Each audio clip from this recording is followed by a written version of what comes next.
Jaringan pada tumbuhan. Jaringan pada tumbuhan adalah sekumpulan sel yang memiliki bentuk, struktur, fungsi yang sama, serta bekerja sama untuk melakukan tugas tertentu. Organ tumbuhan adalah kumpulan jaringan yang bekerjasama untuk menyusun suatu fungsi yang beresensial bagi keberlangsungan hidup tumbuhan. Jaringan meristem adalah jaringan pada tumbuhan yang sel-selnya aktif membelah secara terus-menerus. Jaringan ini menjadi asal mula dari semua jaringan lain dan berperan penting dalam pertumbuhan tumbuhan. Ciri-ciri dari jaringan meristem bersifat merismatik atau terus membelah, tidak ada ruang antar sel di antara sel-sel meristem, ruang sel atau lumen penuh dengan protoplasma atau sitoplasma, vakuola sel sangat kecil, bentuknya isidiometris atau sama, membran sel tipis, banyaknya proplastida. Jaringan epidermis adalah lapisan sel paling luar pada akar, batang, daun, bunga, dan buah. Adapun pula fungsi dari jaringan epidermis, yang pertama itu ada melindungi jaringan di bawahnya dari gangguan mekanis, yang kedua mengatur pertukaran gas lewat stomata, yang ketiga mengurangi penguapan dengan adanya kutikula. Ciri-ciri dari jaringan epidermis yang pertama itu ada tersusun atas satu lapisan yang rapat tanpa ruang antar sel, yang kedua bentuk sel bervariasi sering memanjang atau pipih. Jaringan parenkim adalah jaringan dasar pada tumbuhan yang mengisi hampir semua bagian organ pada batang, akar, daun, bunga, dan buah. Nah, ada pun juga nih fungsi dari jaringan parenkim. Yang pertama itu ada fotosintesis, yang kedua penyimpanan pada bagian makanan dan air, yang ketiga ada perbaikan jaringan. Ciri-ciri dari jaringan parenkim itu ada tiga. Yang pertama, sel hidup dan dinding tipis. Yang kedua, punya vakuola besar. Yang ketiga, banyak ruang antar sel. Jaringan kolenkim adalah jaringan penyokong yang memberikan kekuatan lentur pada bagian tumbuhan yang masih muda, dengan ciri khas penebalan dinding sel yang tidak merata. Jadi, jaringan kolenkim itu memiliki fungsi memberi kekuatan dan kelenturan pada batang, daun muda, dan tangkai daun. Adapun pula ciri-ciri dari jaringan kolenkim. Yang pertama, sel hidup dan memanjang. Yang kedua, dinding sel menebal tidak merata, biasanya di bagian sudut. Pengertian dari jaringan sklerenkim adalah jaringan penguat pada tumbuhan dewasa. Nah, ada pun juga fungsinya yaitu memberi kekuatan dan kekakuan. Dan ada pun juga ciri-cirinya yang terakhir. Yang pertama, sel mati saat dewasa. Yang kedua, sel dinding sangat tebal dan berlignin. Yang ketiga, terdiri dari serabut sklerenkim dan sklerate. Organ pada tumbuhan. Pertama, ada sistem akar atau bisa disebut root system. Sistem akar ini bisa menyimpan cadangan makanan seperti wortel ataupun singkong, menyerap air dan mineral.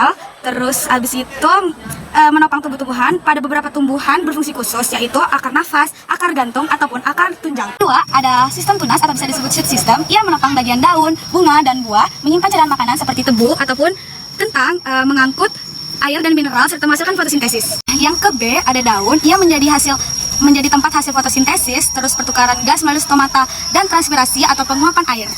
Yang C, ada bunga. Ia menjadi organ reproduksi generatif, tempat terjadinya penyerbukan dan pembuahan. Terakhir nih, D, buah dan biji. Buah melindungi biji, sedangkan biji menjadi calon individu baru atau generasi berikutnya. Yang terakhir banget ya teman-teman, 3. Sistem khusus. Ia biasa terbagi menjadi 4, yaitu pertama ada sistem transportasi, jaringan silam dan floem. Kedua ada jaringan fotosintesis, terutama daun. Ketiga ada jaringan reproduksi, bunga, buah, dan biji.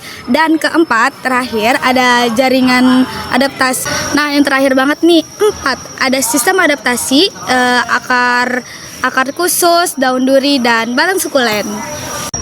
Organ tumbuhan dibagi menjadi 6 bagian. Yang pertama ada akar. Pengertian akar adalah organ tumbuhan yang biasanya tumbuh di dalam tanah.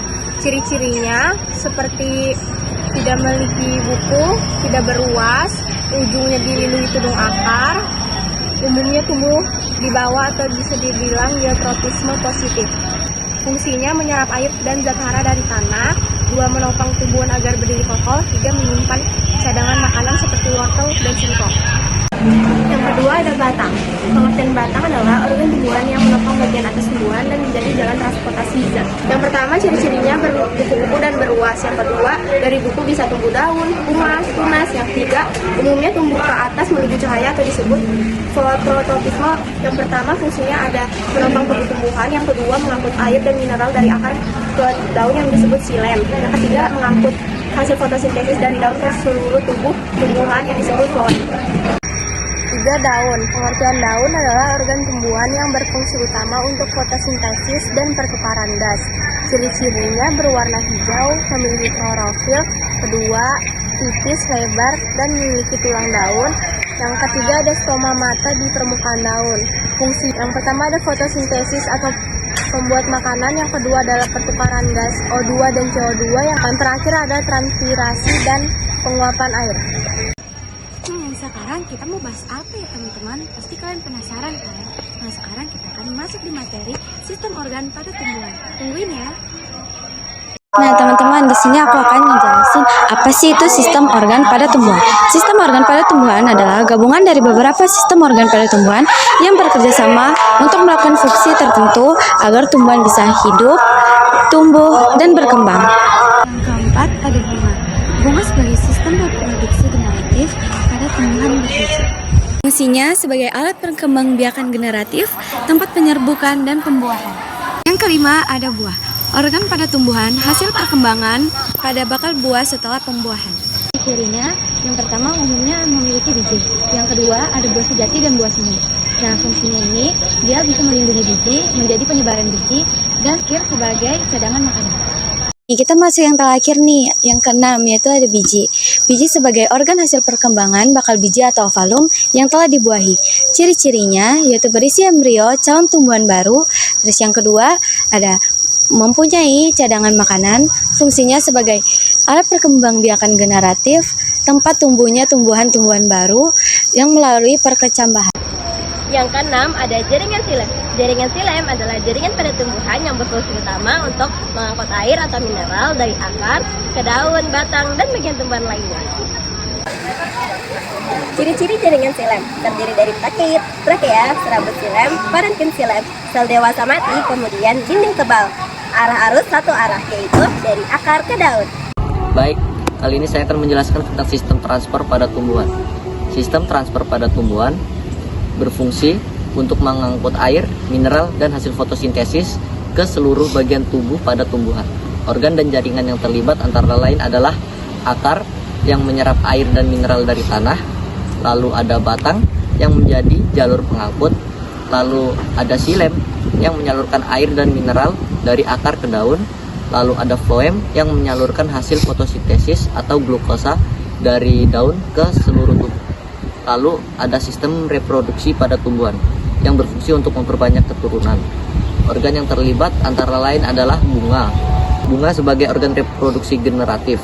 Lalu ada benang sari sebagai alat kelamin jantan atau yang menghasilkan serbuk sari atau polen.